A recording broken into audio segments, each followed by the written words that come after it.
Hello.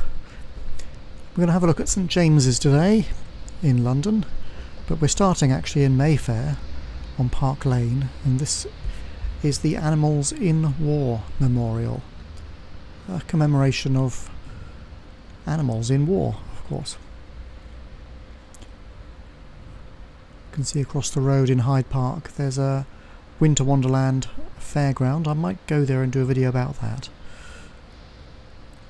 But I thought I'd start in Park Lane because that's where the bus dropped me off, and there is something to see here anyway, so which is this memorial. And if you want to buy an Aston Martin, there is the shop to do it.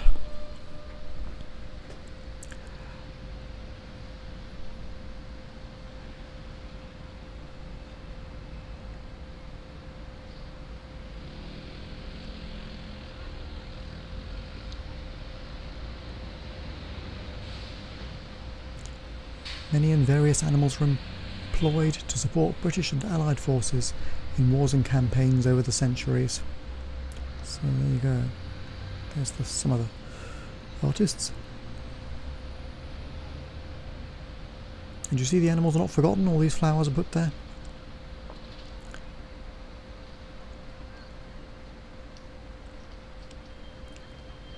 They were used in the cause of human freedom, of course. They weren't used for the purpose of enriching certain individuals or for power or anything. It was all about human freedom, of course.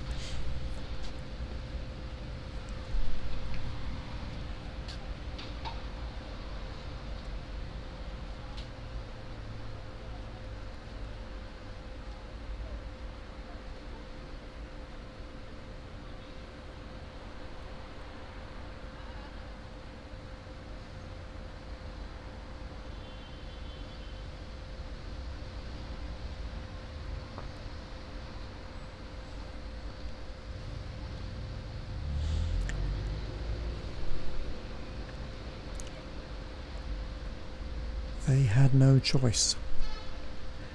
It has to be said that the soldiers in the majority of wars also had no choice. There were very few volunteers throughout history. There were conscripts and press-ganged people, etc., etc.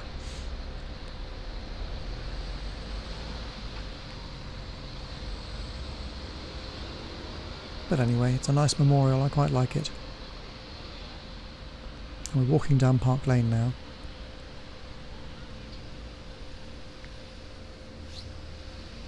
If we have another sunny weekend, I might go and visit this, or maybe one evening if it's not raining. We've had a remarkably dry year actually, and sunny.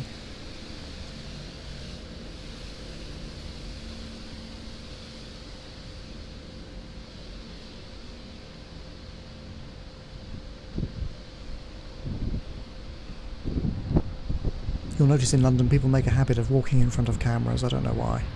I think they're just stupid. But anyway.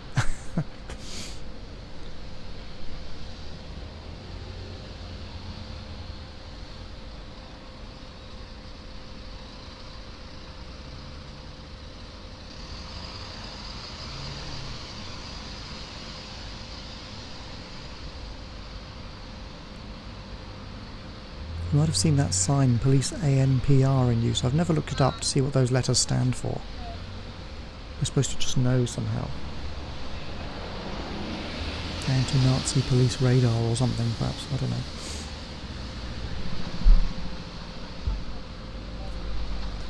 Mayfair and St James are the wealthiest bits of central London, of Westminster. If you like, or West End anyway.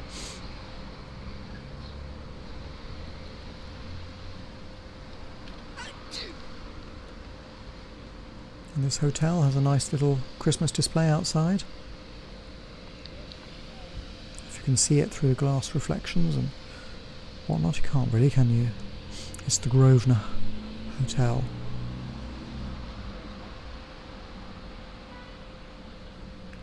Park looking nice in this weather. The doorman paid to hang around outside and wear a top hat.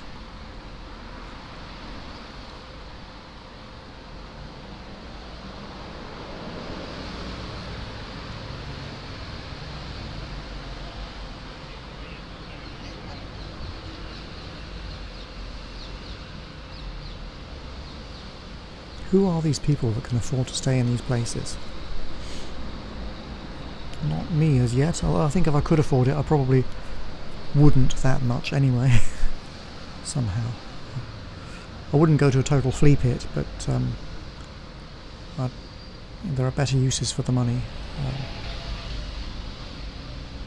Maybe I'd go here once or twice to experience it, but I don't think I'd make a habit of it.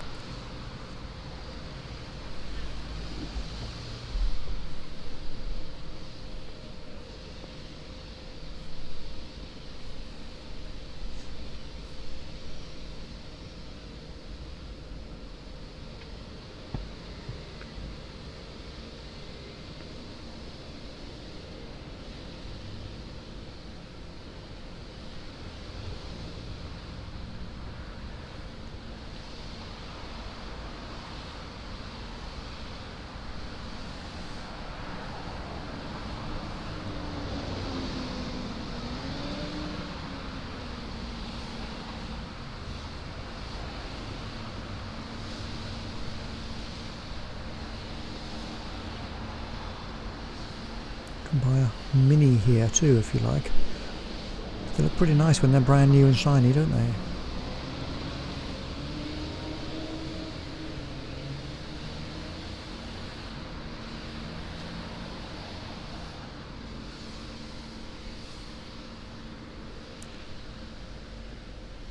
If you look down here, you'd think we were in Boston or somewhere, wouldn't you? Look at that. New England, just like the old one. In parts.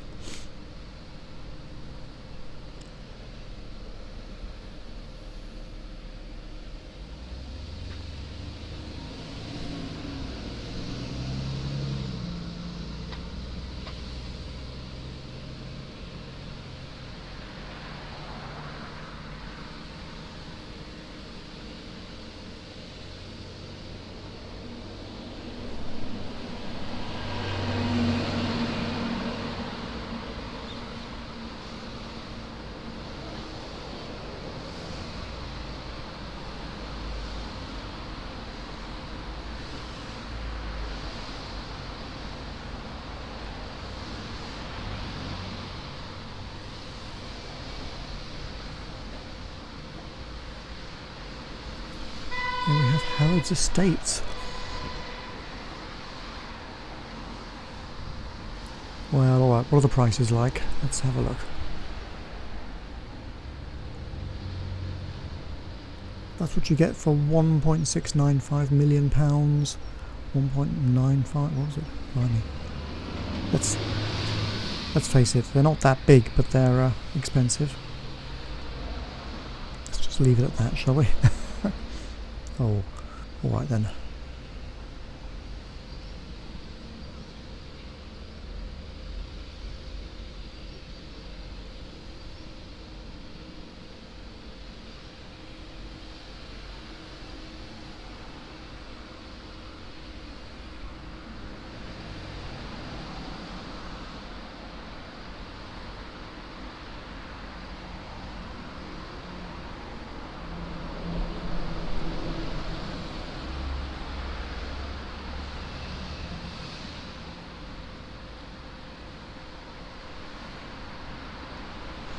I think this is the ballroom at the Dorchester.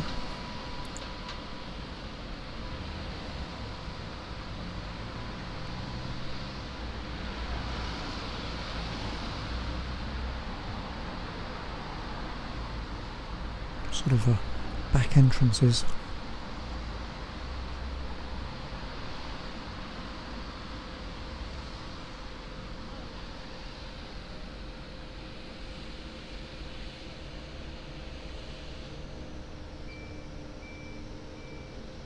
People on horseback. A lot of people go riding around Hyde Park.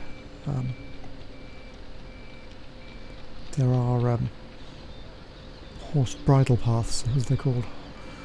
Horsey footpaths.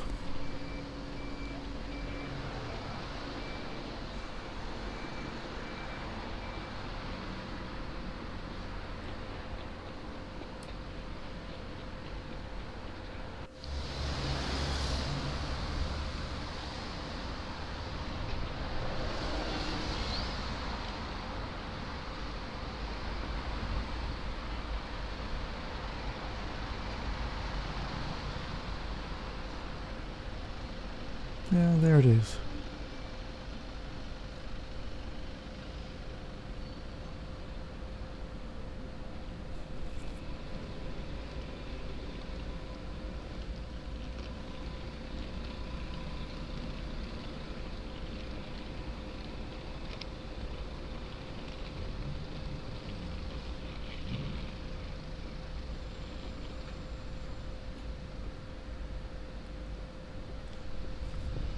And that, I think it's just a Barclays Bank at the end of the day. I don't know what it was originally. It must have been something better than that.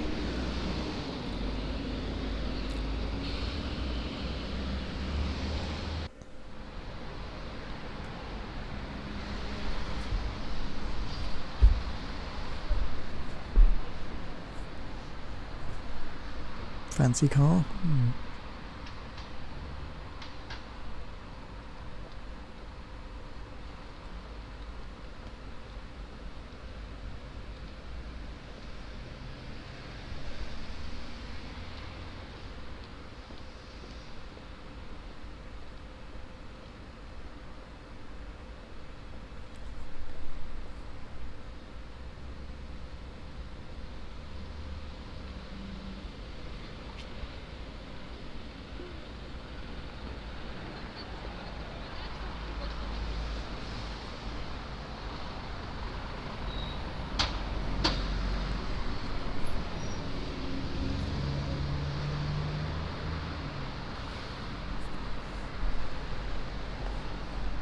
Another quite interesting looking hotel, and a big tall one behind it.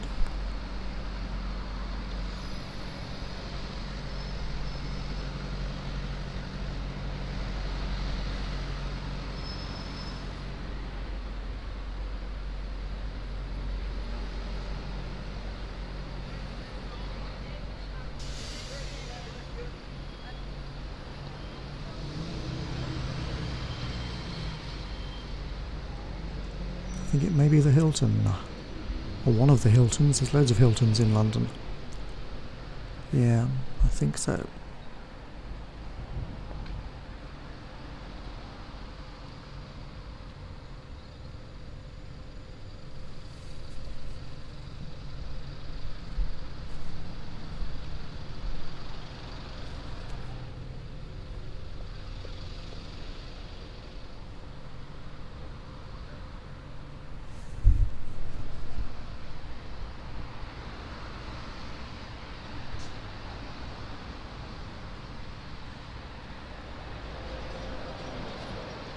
Now Park Lane continues to the right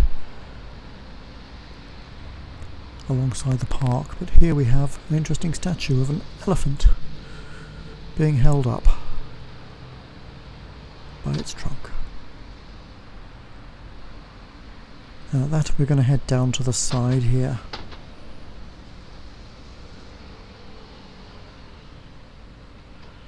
The red C on the ground, incidentally, means you're entering the congestion charge zone. So we're just on the edge of that. And entering it. So the council charges a tax for polluting vehicles that enter the zone.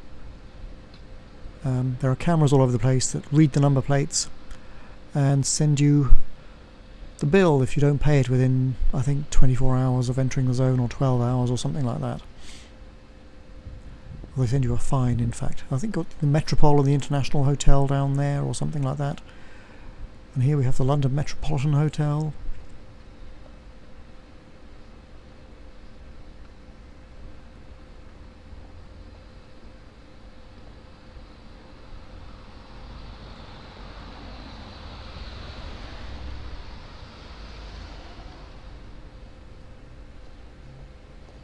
We have some lump of artwork here. Looks vaguely like a person carrying a lamp to me. The Hulk, maybe.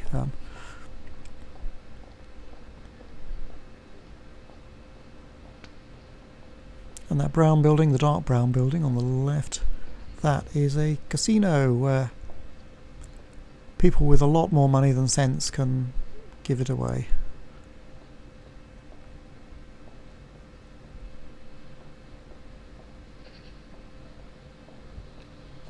to undeserving causes.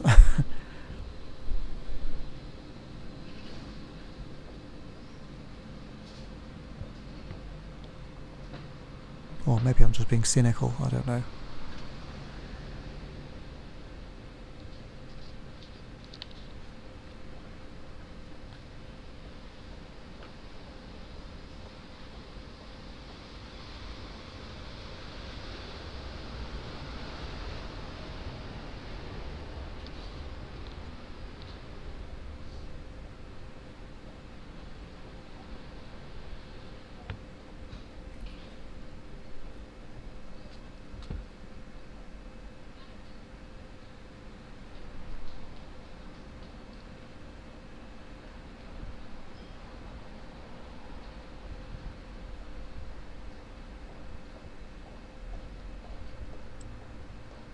So anyway, that rock shop doesn't sell rocks, it's the Hard Rock Cafe.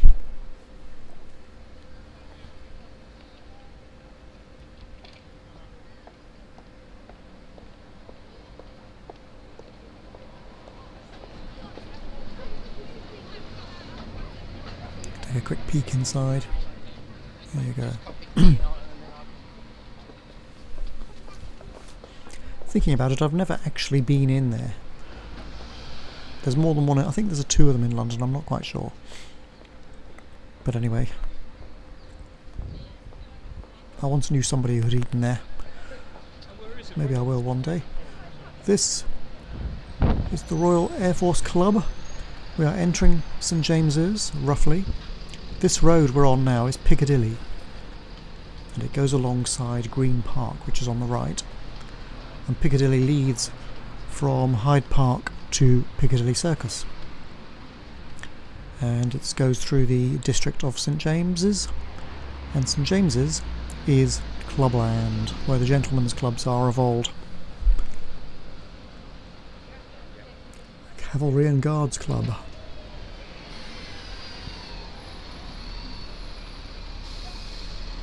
The clubs are not free, you have to pay to be a member, and they have entrance criteria, like presumably you had to be a member of Cavalry and Guards or something of that sort to be in this one, and so on. I don't know what that thing is, but it looks kind of like a cat from a computer game, doesn't it?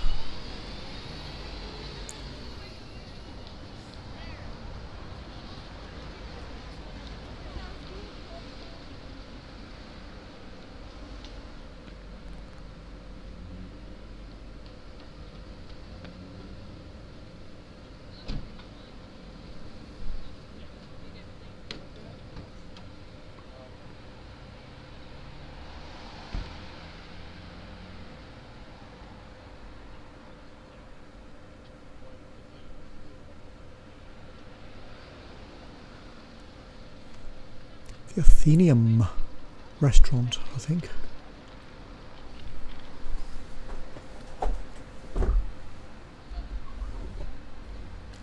Another top-hatted guy outside. It's a sort of top-hat area around here.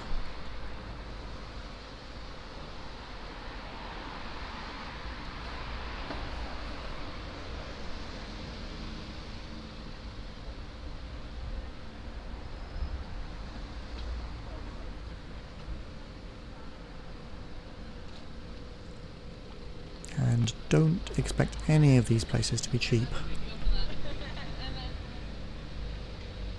Except maybe the Hard Rock Cafe, which will be relatively cheap. But not by my standards. We're passing the Sheraton Grand as well, by the way. And this telephone box could do with a little bit of a paint job, I think. Or a fresh advertising poster.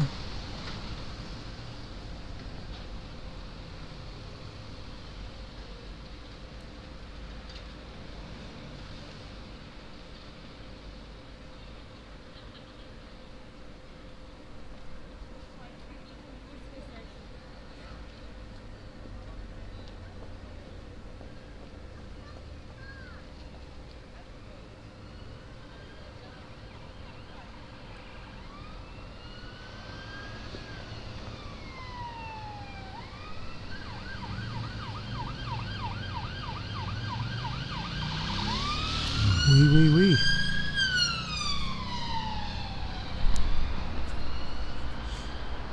She must be on Tinder. Now this is one place to come if you want to buy some original artwork, or at least some hand-painted artwork.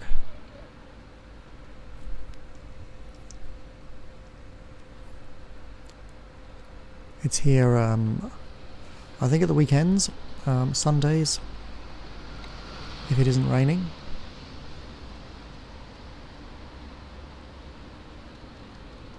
And it's also on Bayswater Road, which is at the north side of Hyde Park as well. This is the north side of Green Park.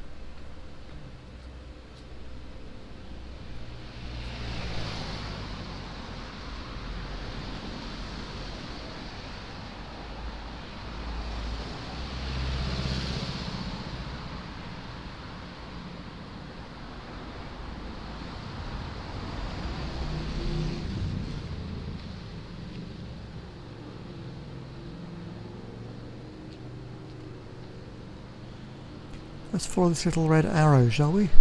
Along Whitehorse Street. Suddenly it's a whole lot grubbier as we descend swiftly into Dickensian London. Straight out of the posh place and into this place that hasn't been cleaned since the Industrial Revolution.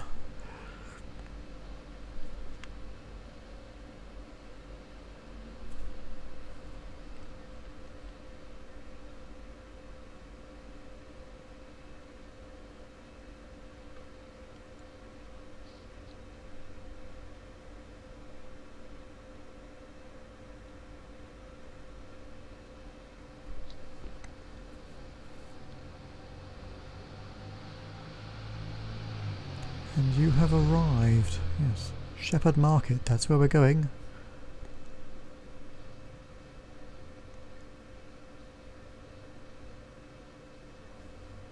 Looks like one of these buildings got so dirty on the right it collapsed.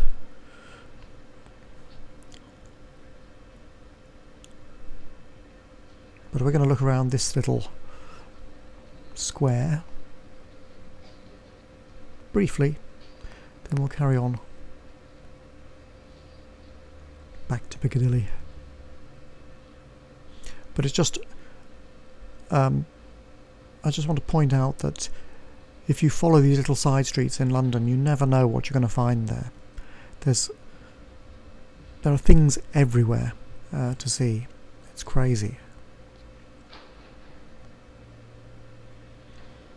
Most tourists would walk past that grubby street and think, what? I'm not going anywhere near that. But then they won't see this.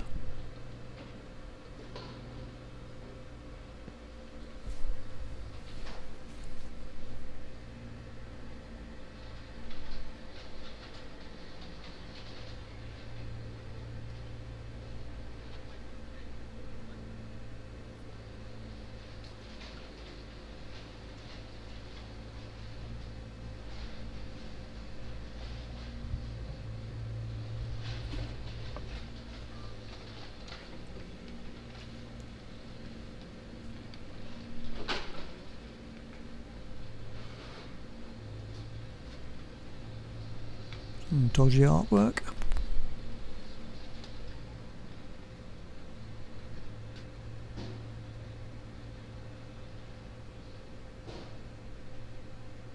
A cafe or two. Or restaurant. In England, a cafe sells cheap meals. And not just snacks usually, but cheap meals. And a restaurant sells not so cheap meals of generally more slightly posher style, if you like. There's some overlap between them.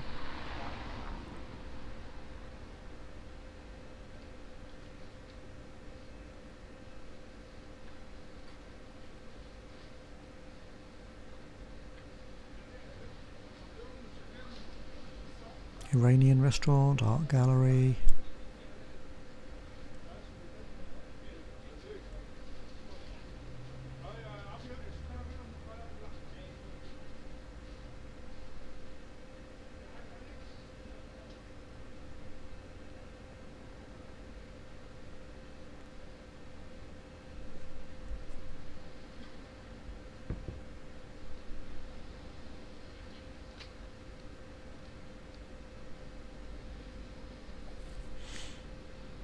And we're heading up to Curzon Street,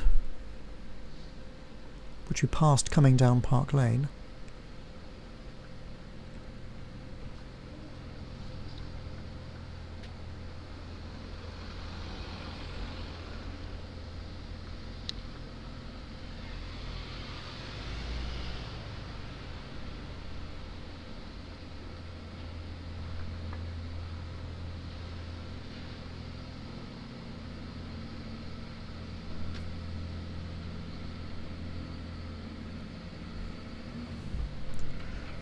But we won't explore it, as it's less interesting, I think, than this street. Square or Shepherd Market or whatever it is.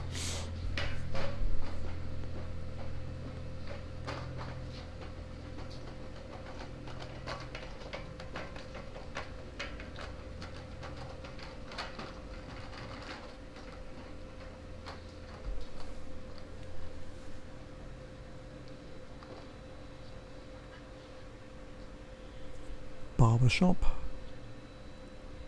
Kitty Fishers, whatever it is.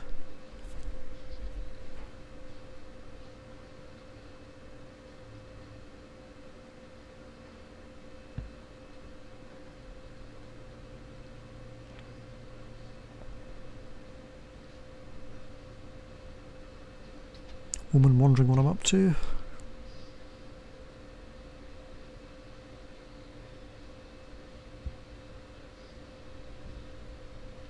Interesting dried flower display.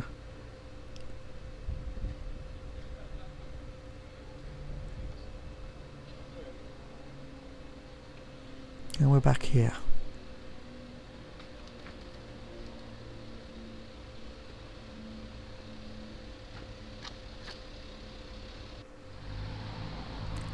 Let's get back to Piccadilly and carry on.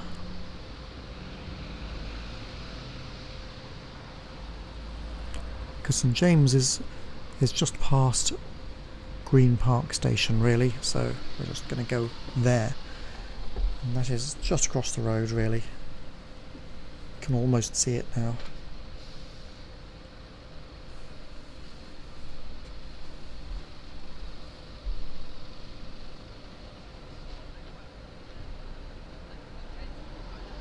Now this old house was the former royal residence where Lord Palmerston, Prime Minister and Foreign Secretary lived. But now you can buy fish and chips here. See? Amazing. He would be impressed.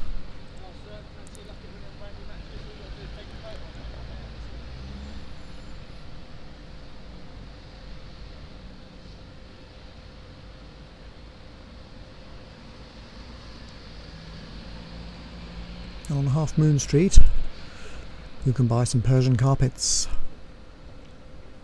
I suppose that's what they are anyway.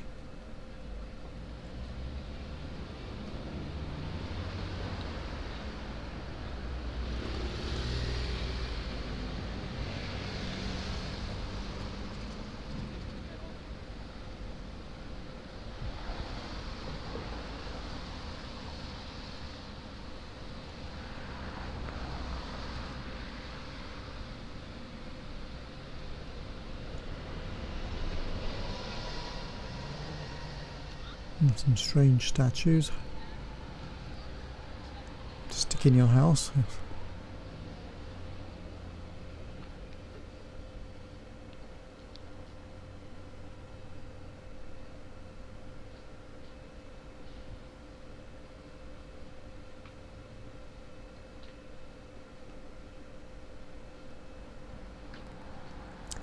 And this whitish building is Claridge's Hotel. Being refurbished at stupendous expense, I'm sure. Is it a hotel or is it a shop? I don't actually know. But whatever it is, it's going to be fixed up soon.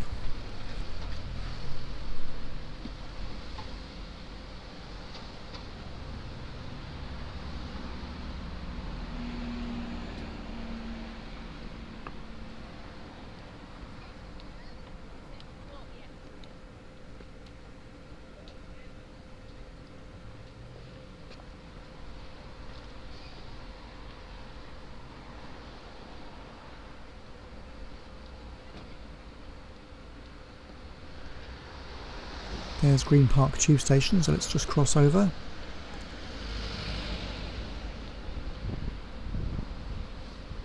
Find a gap. Zoom, right.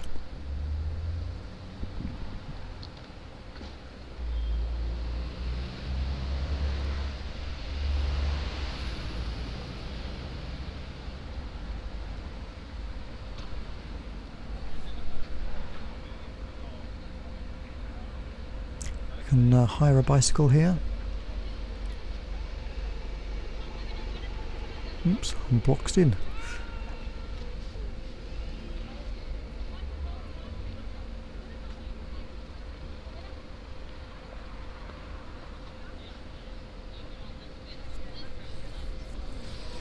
And just look up ahead at the Ritz, can you see it?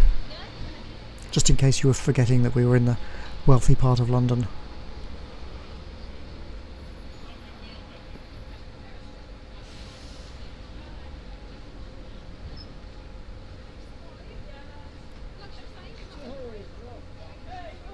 And this is the entrance to Green Park itself, or an entrance.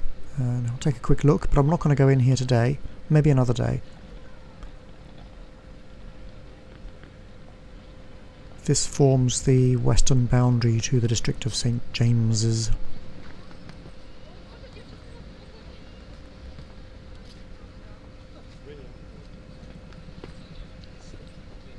See if we can get through these people.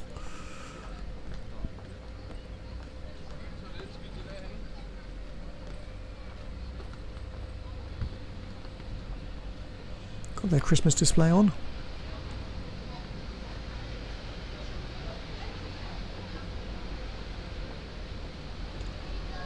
And it would appear they have a shop as well, because they're advertising jewellery in the window displays.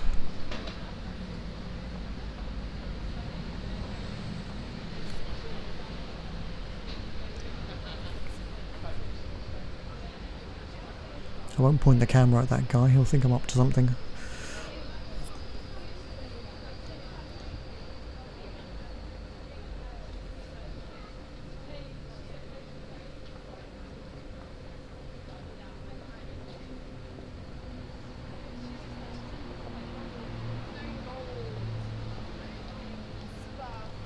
The Rivoli Bar.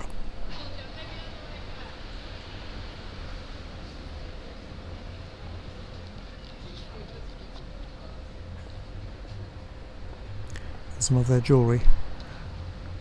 Quite tasteful looking, I suppose.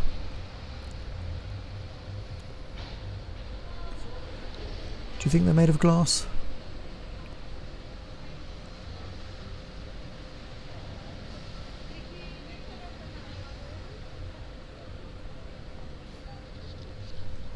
Because they're in the window display, maybe.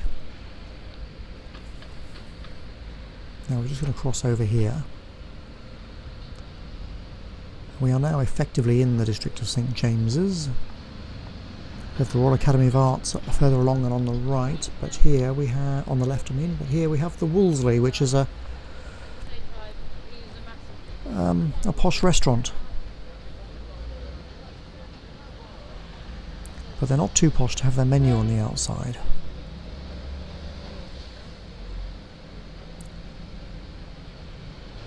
Let's have a quick look, shall we?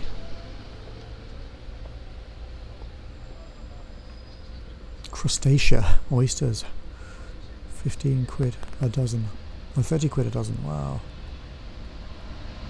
Hors d'oeuvre, eggs benedict, 15 quid.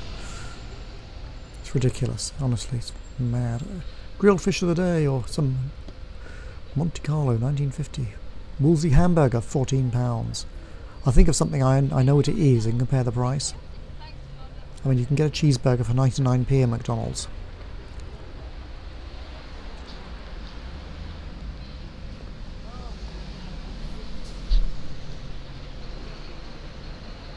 I'm sure the experience isn't quite the same.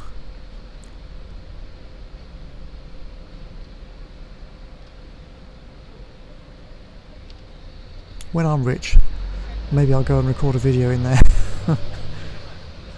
You can enjoy me eating my Wolseley hamburger or whatever it is. I decide to have. But we're going to wander down here now, deep into St James. This is St James's Street. Note S''S. This is how St James's is spelled.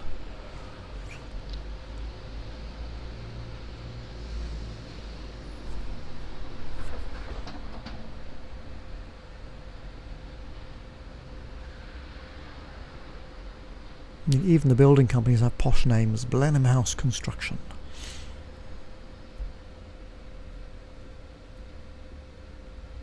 Only the poshest builders are allowed around here.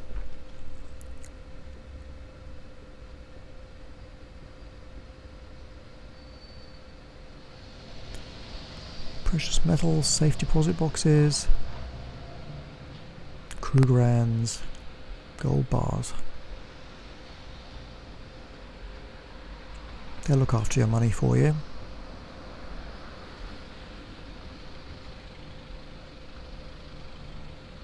Christmas decorations. We'll visit this street again once or twice.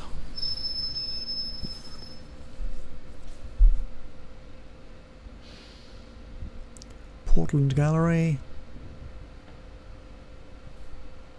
St James's is absolutely thick with galleries. I mean, they are everywhere.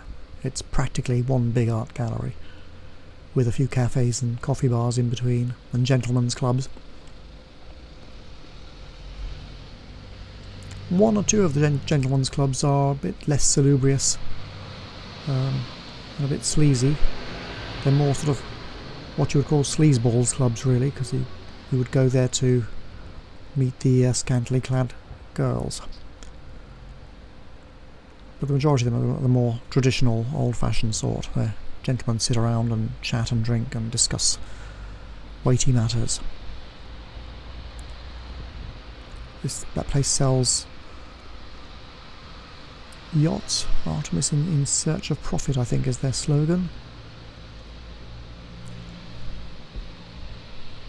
At least they're straightforward about it.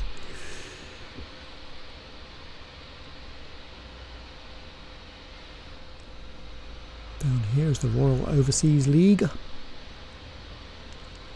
I don't know where, but presumably it's the building with the British flag on it over there.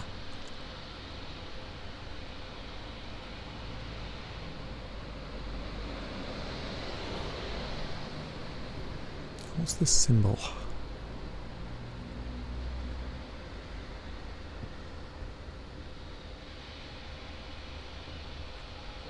More yachts.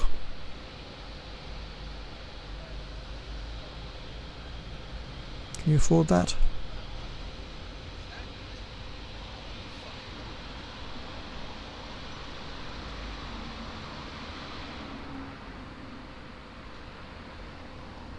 I'm thinking 50 million or so. James J. Fox. Cigar merchant.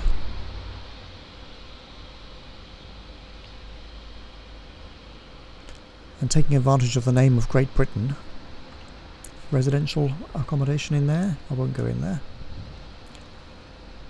So they call themselves the Great British Cigar Merchant, with a pun on great, of course.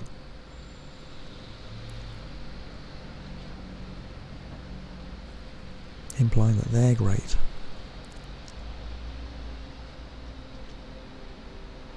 The Right Honourable Lord Michael Spicer, who has time to paint while the rest of us go to work.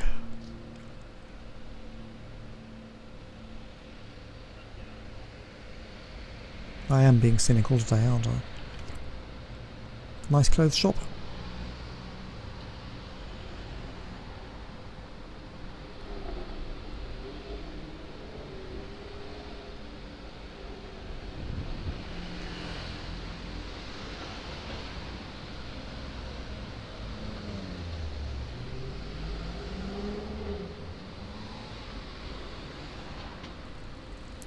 Truefit and Hill, a shaving shop.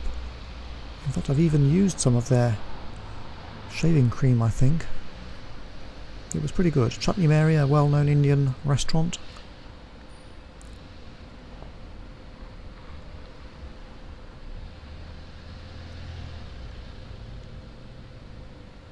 Little St James's Street. Not apparently much to see there, and this is a HSBC bank. Presumably again something rather more special once upon a time.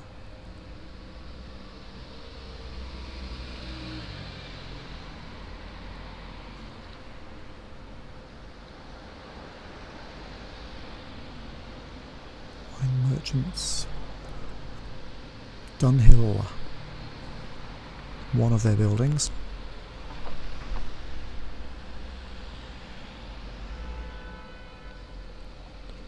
And ahead there is St James's Palace, the brown building. This is where Prince Charles lives.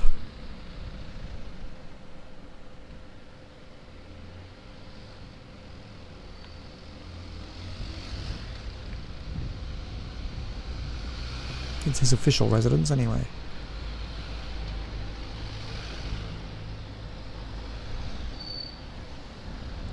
Don't know which is his bedroom.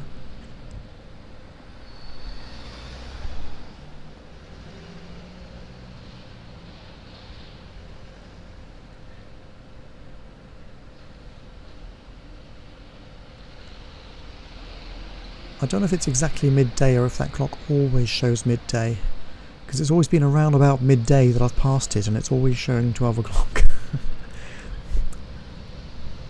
So I'm not quite sure. But we are on Pall Mall. This road is called Pall Mall. You may be aware of Pall Mall from the Monopoly board. And that's it. But we're going to go down here first, and then we'll come back.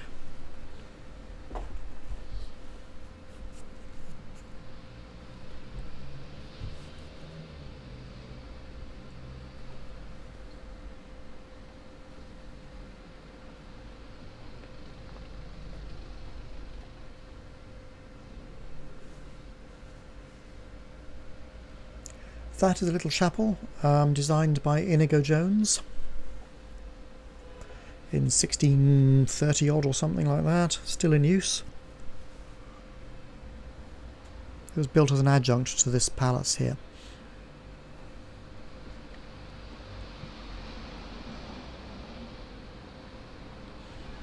Maybe nobody thought to put a chapel in the palace, I don't know. Maybe they just wanted to spare one.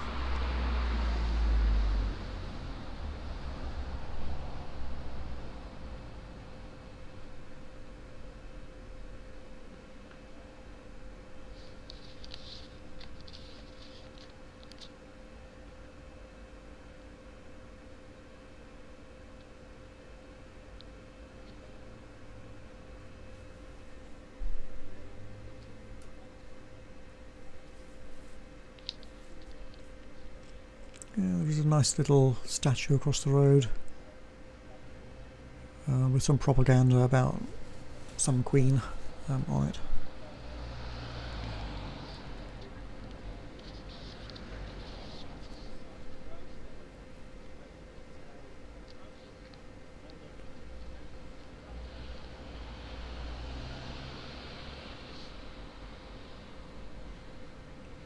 Now, when we go down here, you'll see where we are in a minute. It'll all come clear.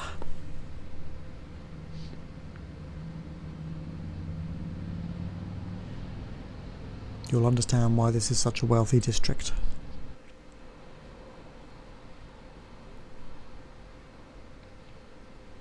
That across the road is St James's Park.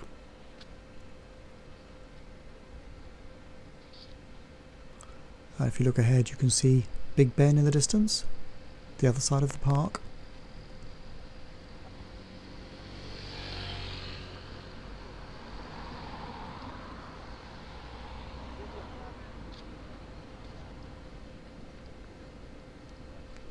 But just up here, there is something else.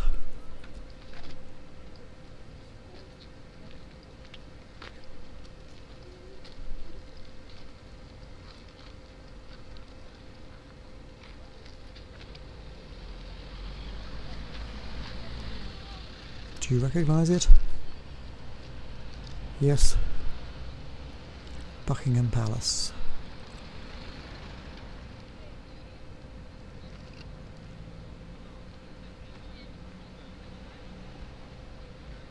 I may look at that in another video. There's so much to see. We are not going to stay down here though. St James's Park marks the southern boundary of St James. Through that arch is Trafalgar Square.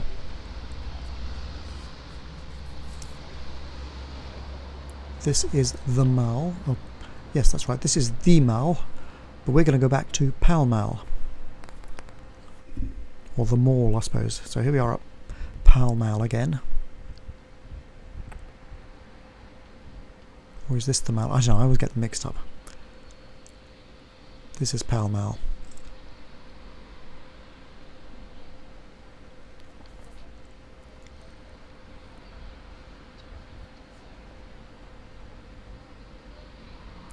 This little side car park is Marlborough Road, or actually the road we were on that led to the Mall, or the Mall. There's the British Commonwealth Centre, but we're going to go here, where this crowd of tourists is being instructed in the amazing things to see in London.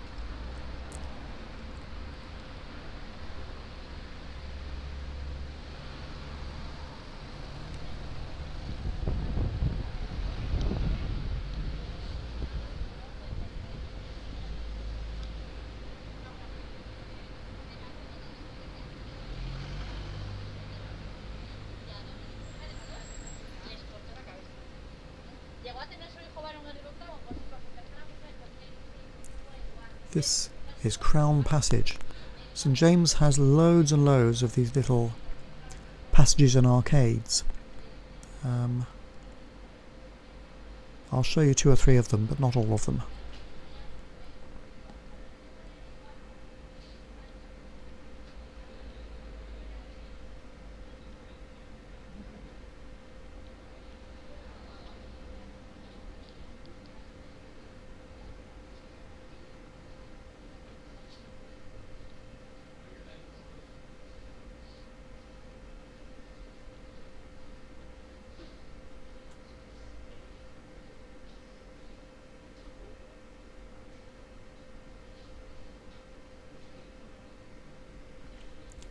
Fuzzy's Grub.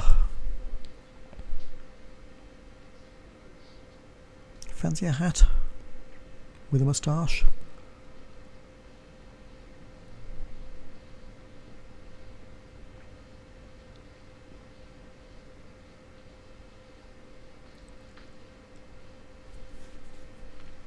See, there's some cardboard and sleeping bag on the ground because this obviously a tramp sleeps here. Because the government obviously doesn't have enough money to look after these people.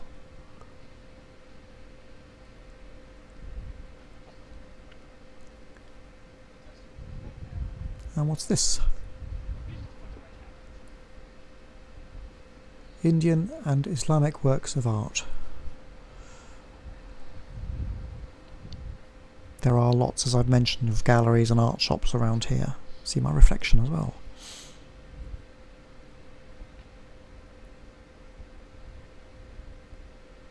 Of course, this will all be genuine stuff in that shop. Nice car. And across the road, Christie's auction house.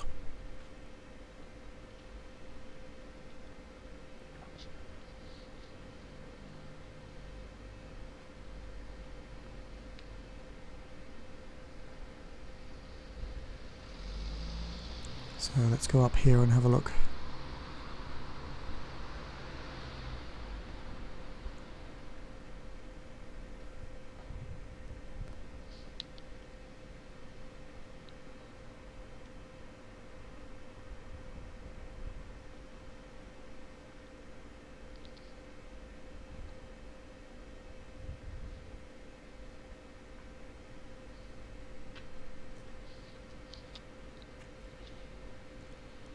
This sells 20th century art.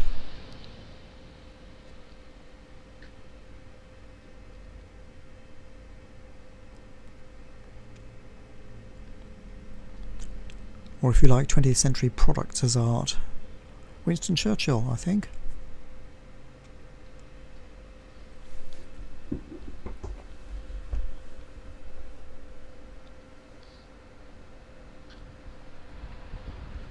mortar shells or something.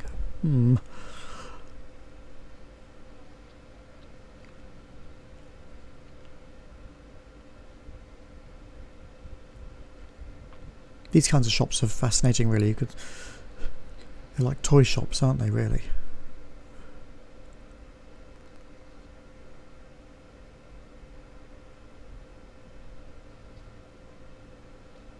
Nice submarine up there.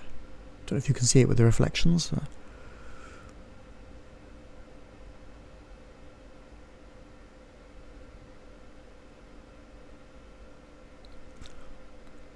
'20th Century Objects Deluxe.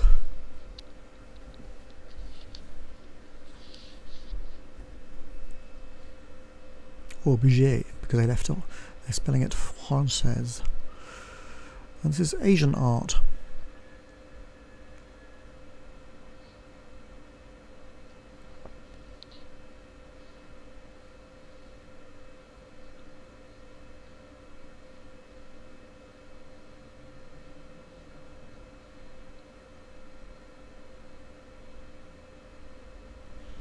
Another gallery. I presume it's not William Hazlitt the journalist. Another one.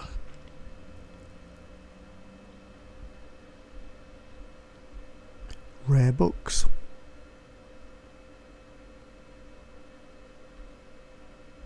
And maps by the looks of it.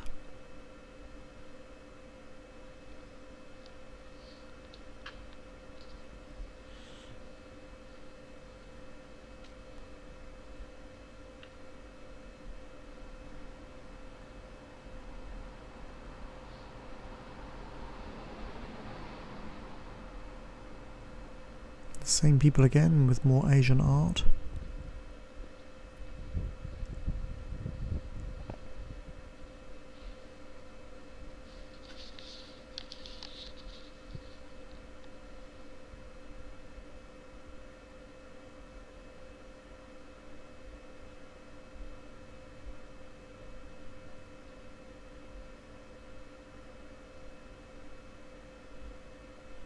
My grandmother had a picture like this once upon a time, not exactly the same, but same style.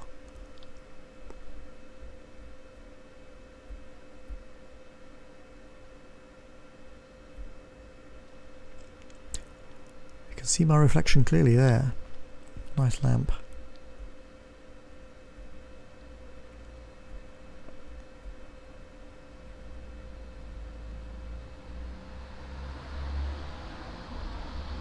I have to say the modern art doesn't look so impressive. You don't get this sense of skill with it, you know.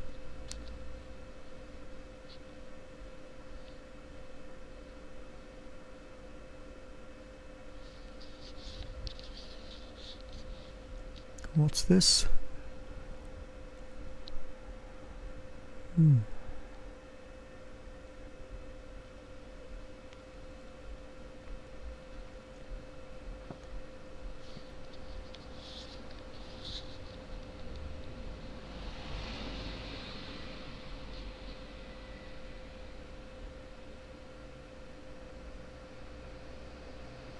That's the back of Christie's there. It's a big place.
I beg your pardon.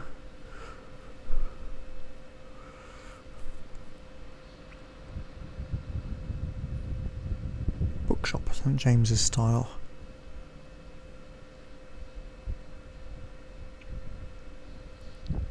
And that is one heck of an evening jacket, or dinner jacket, or whatever it is. It's one heck of one.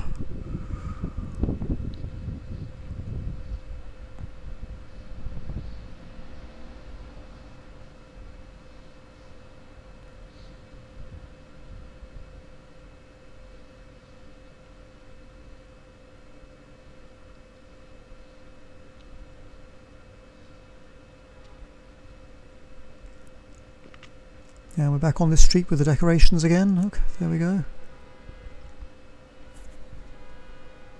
Riley Place or something like that it's called.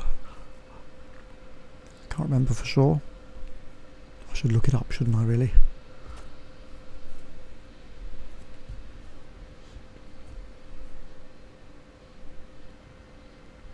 Ryder Street, that's it. It's Ryder Street, R-Y-D-E-R. But there you go.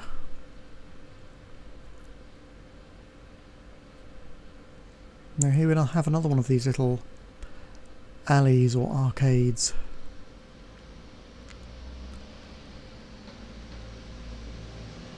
But before we go in there, who do you think this statue is?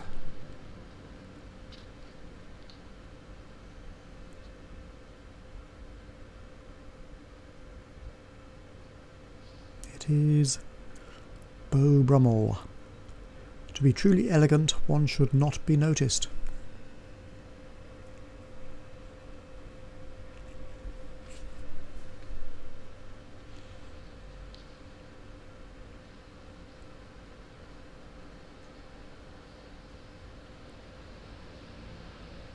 Nice dressing gown in the background, that blue one.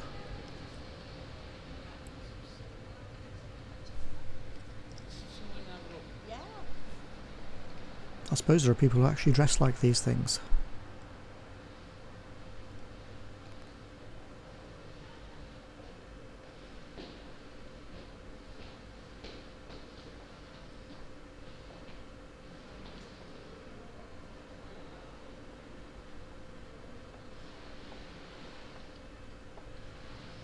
Nice, although I think I prefer a more cheerful look.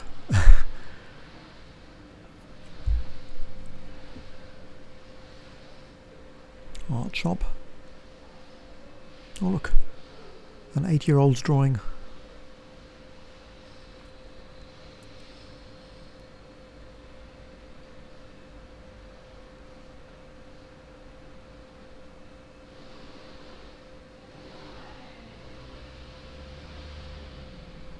Sort of fashion art. Display of knickknacks.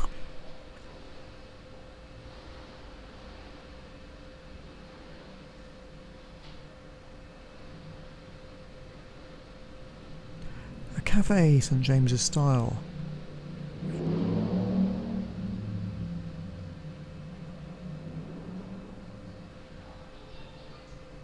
Some shirts fallen down the mountain there.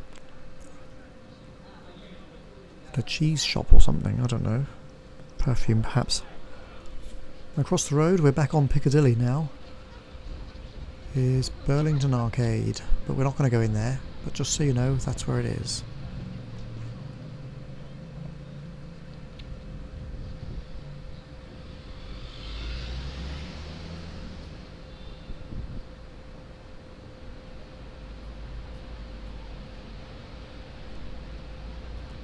Go further down, past the Royal Academy of Arts, slightly, and the Geological Society, and so on. Because we're going to go back into St James, because the other side of the road is Mayfair, really.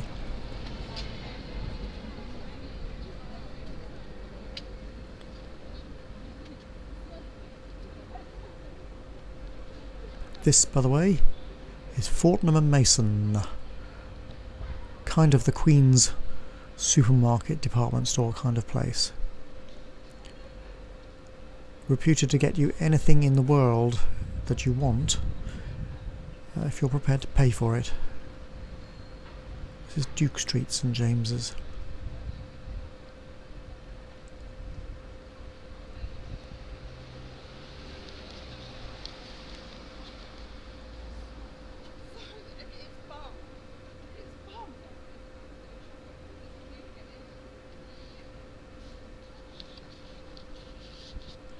I've never been in that shop, and I wouldn't attempt it in jeans, because presumably, like Harrods, they sort of ban you if you're wearing scruffy clothes.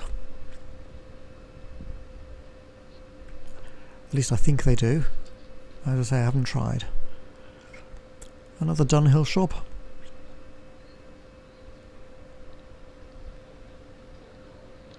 Pretending to be posh.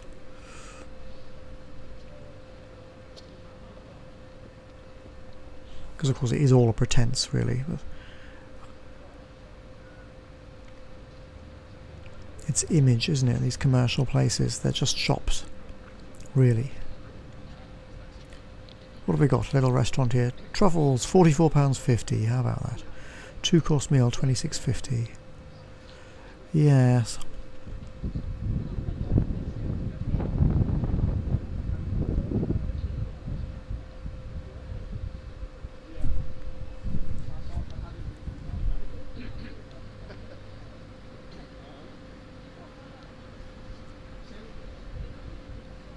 A little car park here and a hotel.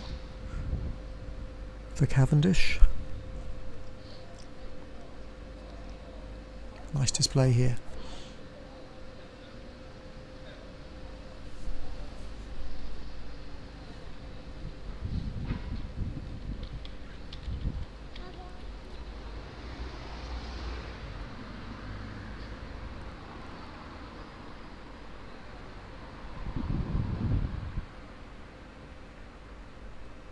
More galleries on both sides of the road.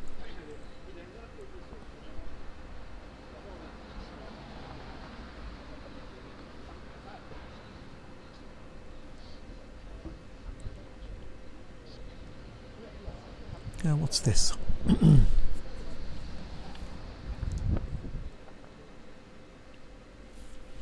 Another little alleyway.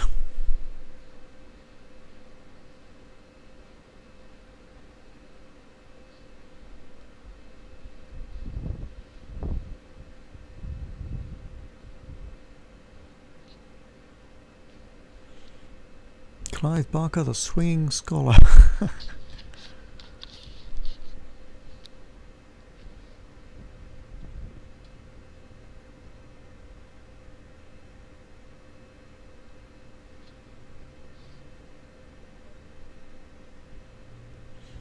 And his children, presumably.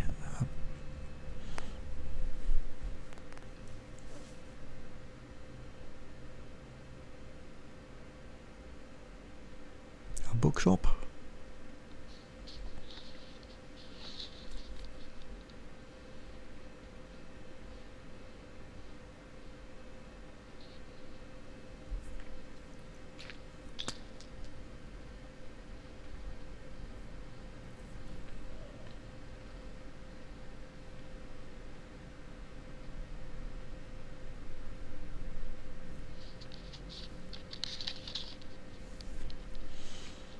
Rare and antique books.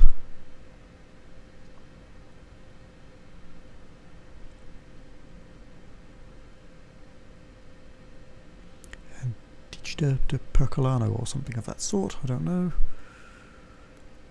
Don't think I'll be reading them. And here we have a sort of a cafe bar place which I think it's frequented by various celebrities from time to time. Mason's Yard.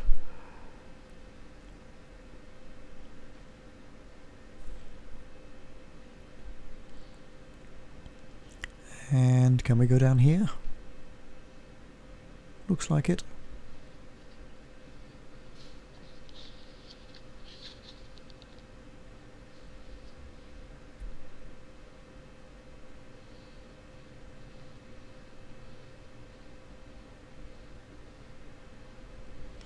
That's probably the back of that car park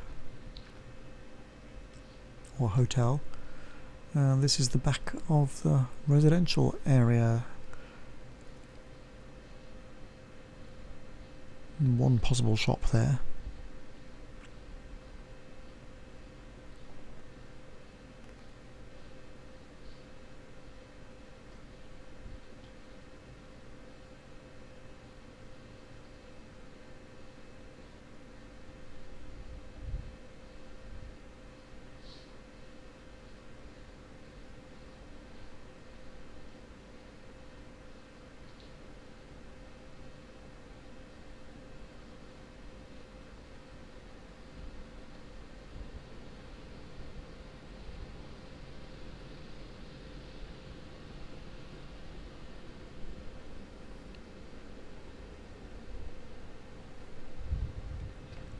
And here we have St James's of Piccadilly, that church up straight ahead.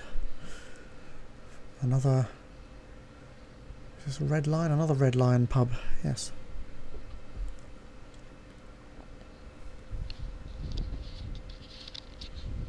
Is their food cheap enough?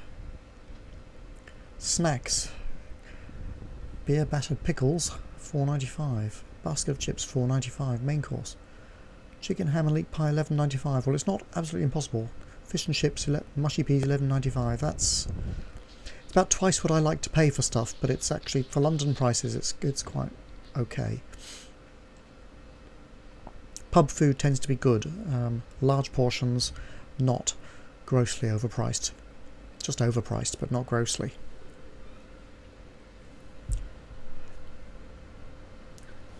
Now we can't go into St James's of Piccadilly, the church, because there's a service on, and there's a troll guarding the entrance here, I think. Yeah, there you go. But maybe some other time. This church, it's Church of England church, so Anglicans they call it, but it has lots of New Age meetings and stuff going on there all the time. They call it alternatives. So, animal wisdom, there you go.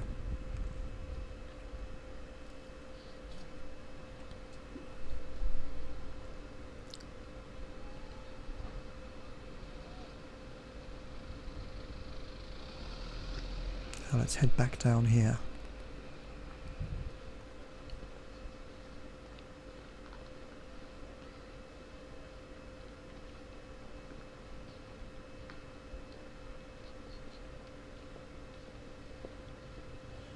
At the bottom of the road there is St James's Square, but here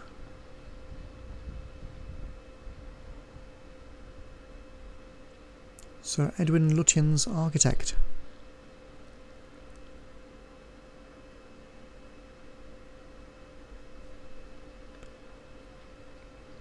Designer of New Delhi, laid out his plans here in Apple Tree Yard. So this is Apple Tree Yard.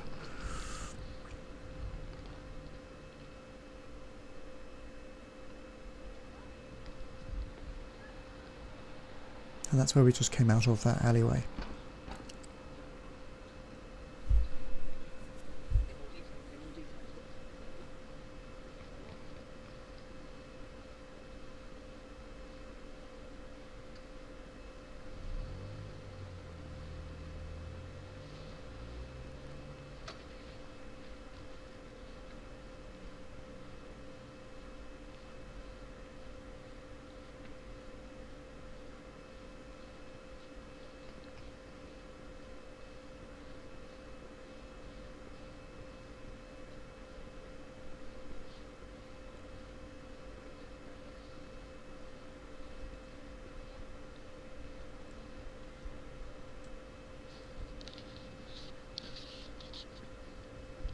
And here, look left to St James's Square and right to St James's Church in Germain Street. All this was the inspiration of one man, Henry Germain, Earl of St Albans, KG, 1605-1684, diplomat, favourite of Queen Henrietta Maria and founder of the West End, who died in his house on this side.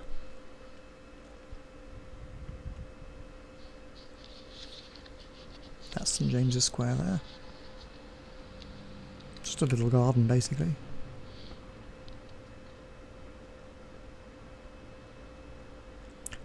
There we have the London Library on the right, and I think it's the India Club on the left. Something like that.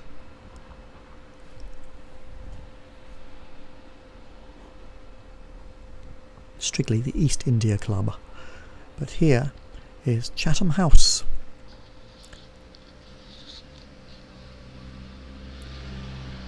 Which is a name people may have heard.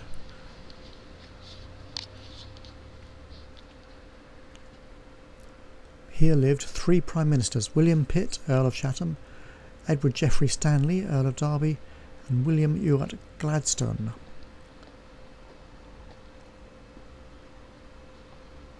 So this place is old. The Royal Institute of International Affairs is what it is now.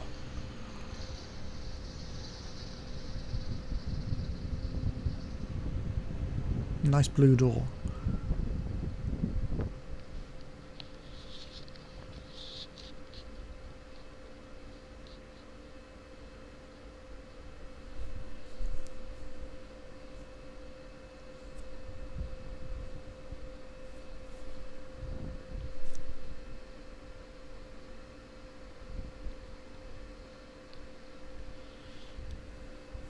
Duke of York Street, where we've just been.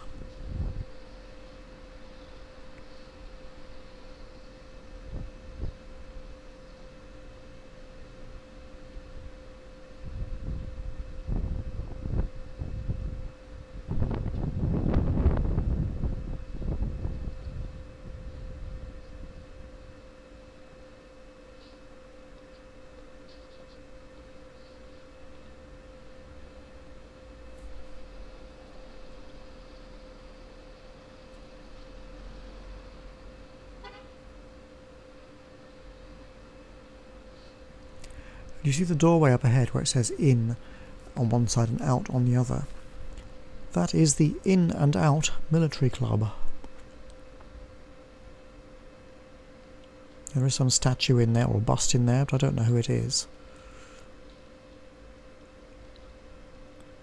Can't see, can't focus. Oh, there we go. Looks like a King Edward to me. King Edward the 8th, 7th, sorry. There you go. And here lived Nancy Astor, first woman to sit in Parliament. So she was the first female MP in Britain.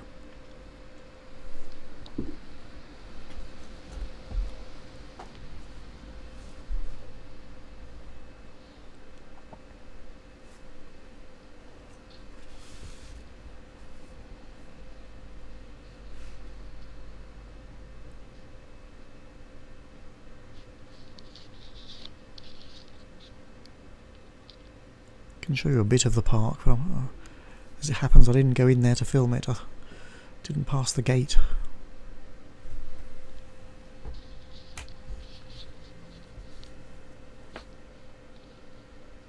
Oh, I didn't notice if I did anyway.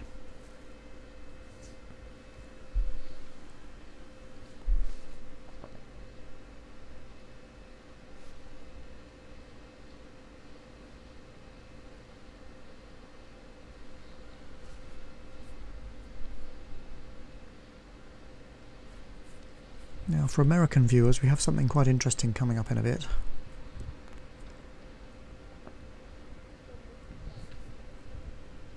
Just to cross Charles II Street here.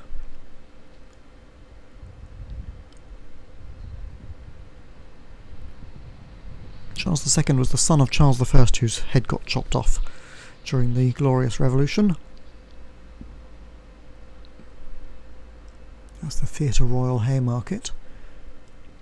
Haymarket is the eastern edge of St James, basically. St James's.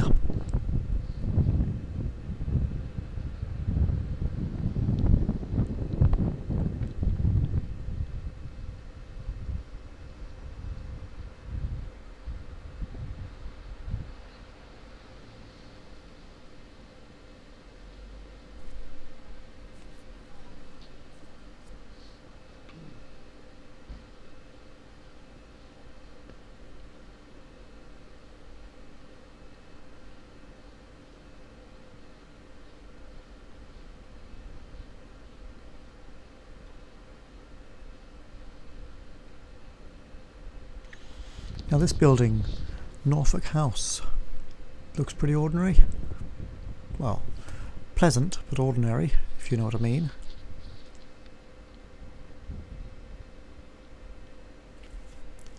In this building, Dwight D. Eisenhower, Supreme Allied Commander, formed the first Allied Force headquarters, and in conjunction with the commanders of the fighting services of the Allied nations and the authorities in Washington and London, planned and launched Operation Torch for the liberation of North Africa.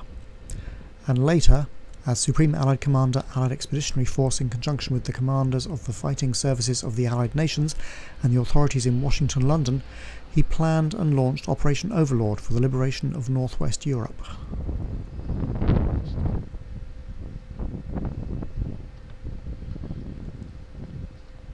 This plaque says much the same in a way.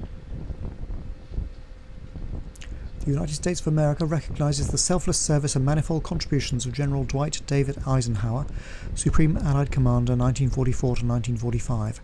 At this site, General Eisenhower, on behalf of freedom-loving peoples throughout the world, directed the Allied Expeditionary Forces against Fortress Europe, 6th of June 1944.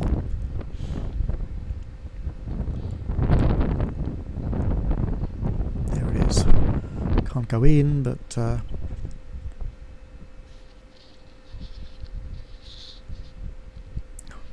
maybe they do tours, I don't know, but I suspect not. It's probably a working place. Now we're coming back to Pall Mall here. And that slightly grubby building directly opposite, that is the Reform Club. Those of you who've read or played the game Around the World in 80 Days or watched the movie may recall that Phileas Fogg was a member of the Reform Club. And there it is. I've checked, membership is about £1,500 a year, and you have to be proposed and seconded by members to get in, and elected by the governing bodies. It's a bit scruffy, to be honest. It looks like it's had better days, and it probably has.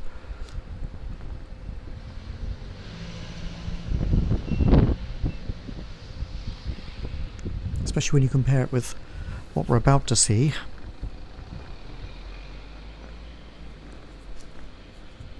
But still, it's a famous old club. Very plush inside. They do allow tours of at least 10 people. No photography. But it's as nice inside as it is not that clean outside, if I could put it that way.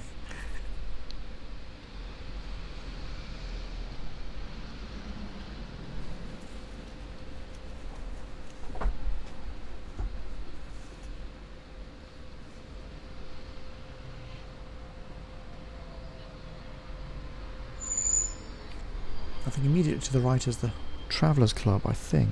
I'm not totally sure. The Royal Automobile Club, is it? No. That's further down the road.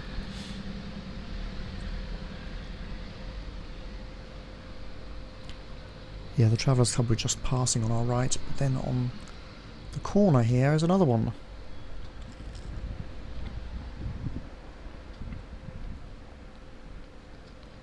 I'll just show you, it's to our right at the moment, but I'll just show you the vista.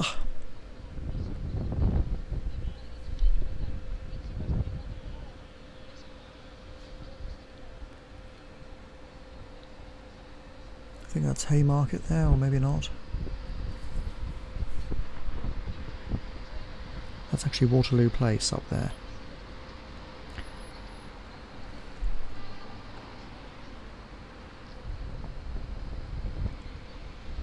The memorial to the Crimean War. Here.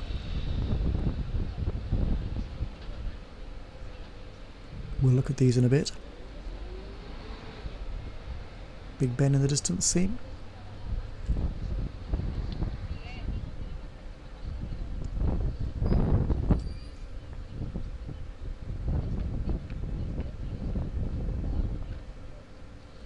So here it is. The Athenaeum Club, or the Athenaeum, where this frieze is a copy of the one from the Elgin Marbles. Cost a significant portion of the cost of the whole building just to put it there. There's Athena, goddess of wisdom.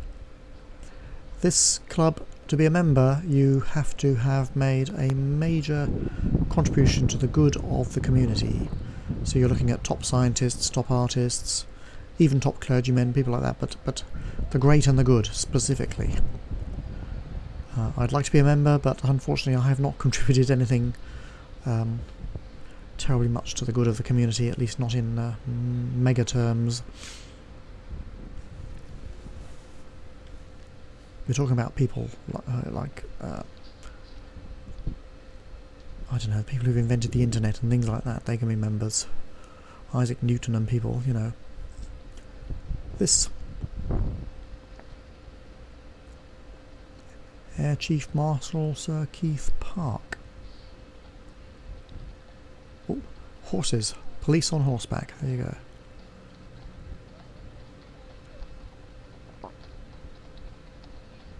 It's a bit strange that they keep them going, but they do. They're quite good at controlling crowds.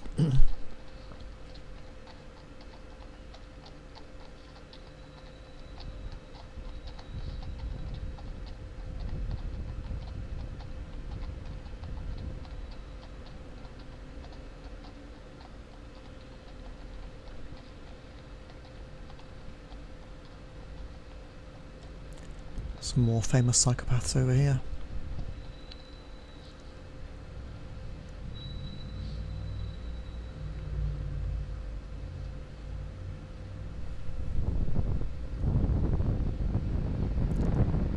Edward VII again. Emperor King.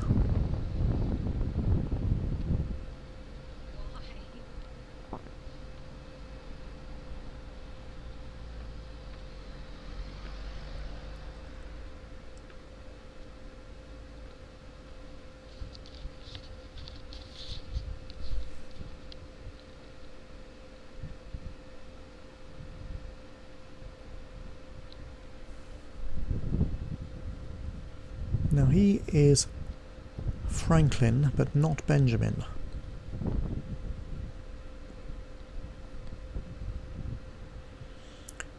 To the great Arctic navigator and his brave companions who sacrificed their lives in completing the discovery of the Northwest Passage.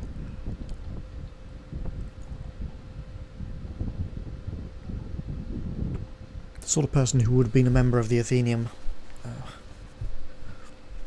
basically. Those horses again.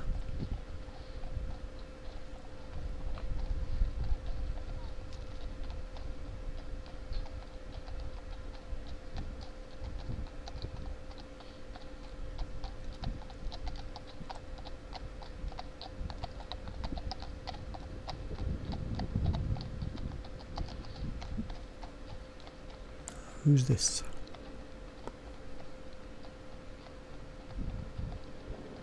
John Fox Burgoyne, Field Marshal, died 1871. How youngly he began to serve his country, how long continued. Coriolanus. Now, we'll have a look at that in a minute. But first, what's this building?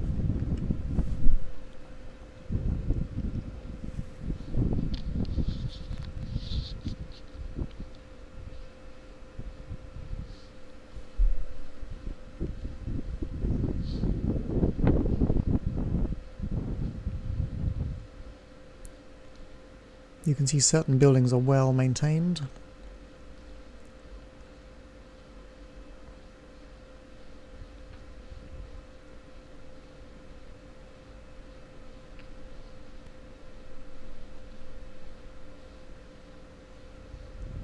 Just a blank door here. And here we are, the Royal Society. Institution of great scientists like Isaac Newton and so on and so forth were members of the Royal Society. They have occasional public lectures. And I think you can see some of their lectures online as well, on YouTube and places like that. And the Royal Academy of Engineering is actually next door as well.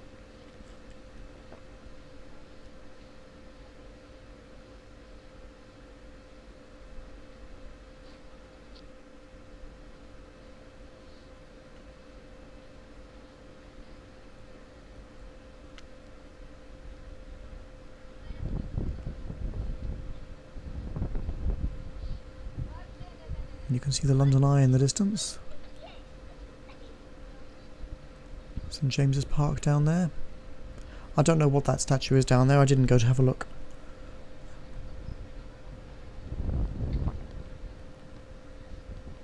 And it doesn't show up on any of the maps I've looked at either, mysteriously. Can't see him now, but who is he? Frederick, Duke of York, 1763 to 1822, second son of George III, Commander-in-Chief of the British Army. So there you go. In those days, of course, it was who you knew rather than how good you were at being commander, but it was good enough, apparently.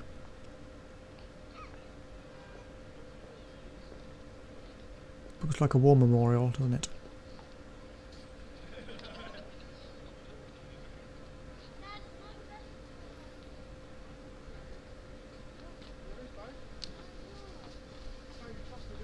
Kids looking for something.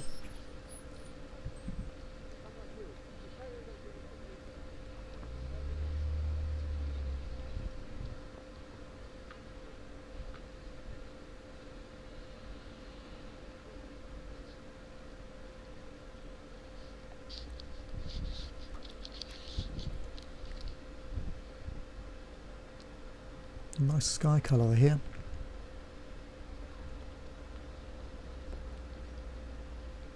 John First Lord Lawrence, ruler of the Punjab during the Sepoy Mutiny of 1857, and Viceroy of India, elected by his fellow subjects British and Indian, 1882.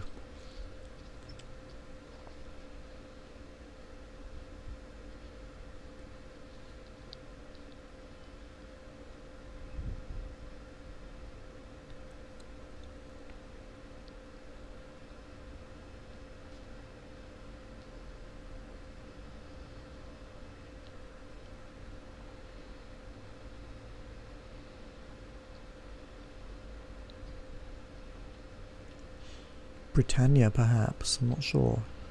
She's carrying olive leaves of peace and a sword. Colin Campbell, Field Marshal Lord Clyde. I think he was a major conqueror of the empire, actually.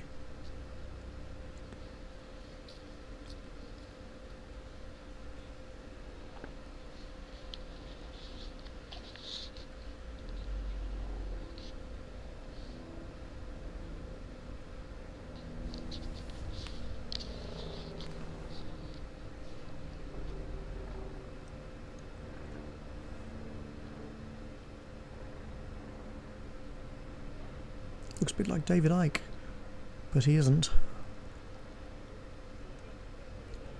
He's Robert Falcon Scott, Captain Royal Navy, who with 4 companions died returning from the South Pole. Had we lived, I should have had a tale to tell of the hardihood, endurance and courage of my companions, which would have stirred the heart of every Englishman.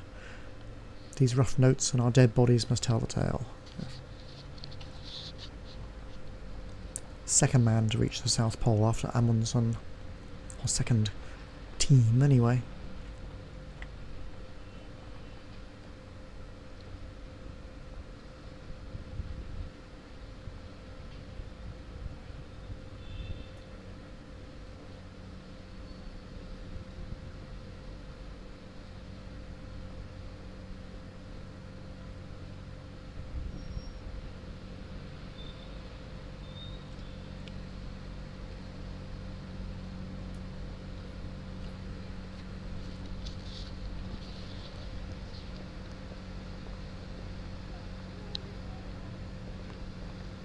Crimean War Memorial.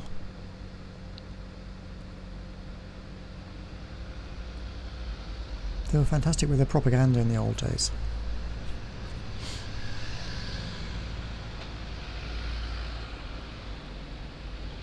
Now they'll show the Queen wearing a hat or something. Another fancy building on the right. This is the Institute of Directors. I suppose that's company directors.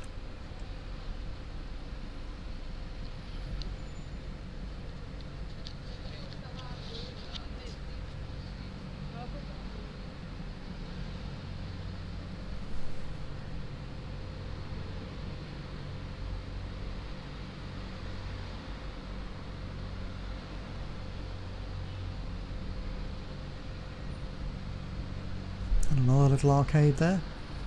Royal Opera Arcade. That's we're going to have a look.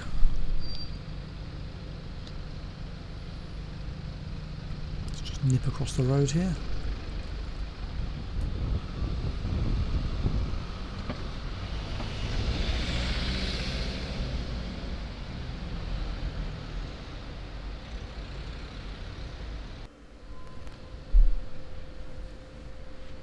Before we go in, just take a quick peek at the art shop.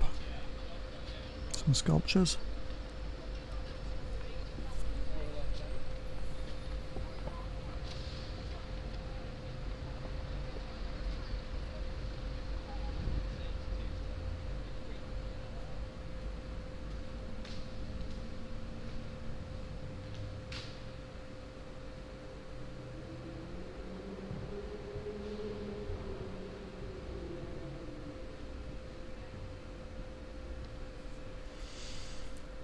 This arcade, I think, was designed by John Nash, famous architect of the Holm and various buildings in Regent's Park, the Athenaeum, indeed, when he was 24. And if you want to buy a cello, this is the place to come. Looks like it's all they sell, along with plasters for your feet when you drop it on them.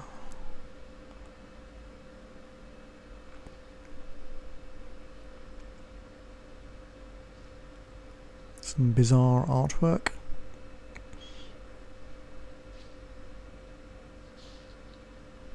Looks like those colourblind tests, doesn't it? Are these tubes of paint or something? Or rolled up paper with messages on them? I don't know.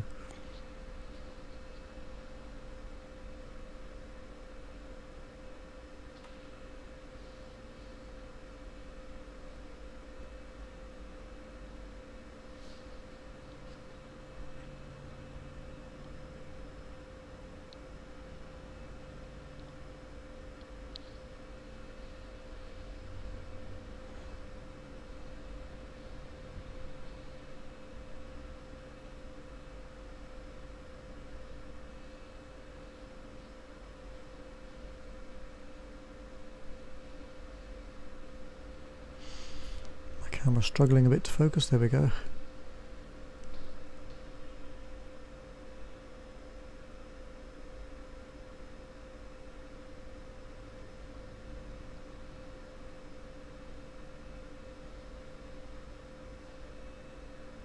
Nice box.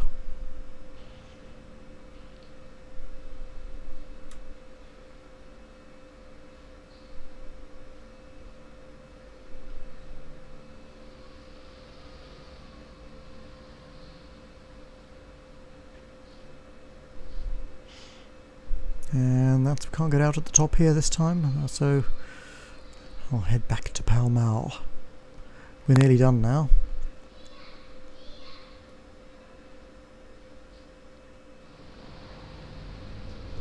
Right.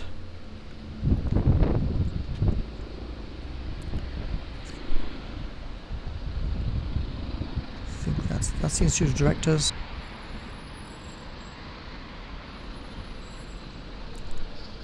You can see it's a nice building, look at that.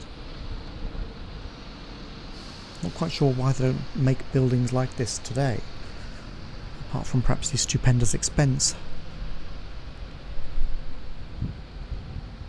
But they could make some effort, couldn't they?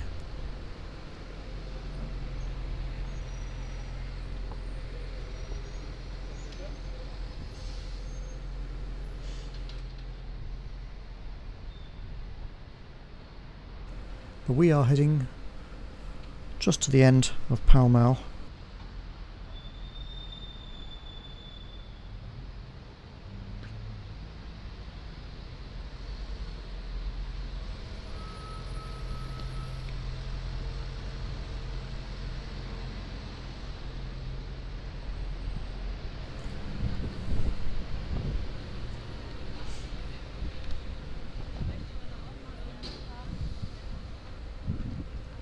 This is Haymarket at the end of St James, basically.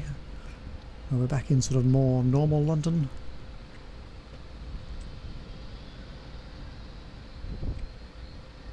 Down there is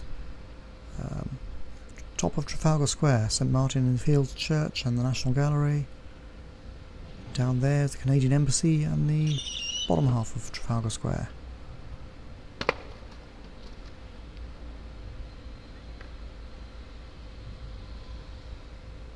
And there's Haymarket with a couple of theatres on it and stuff like that.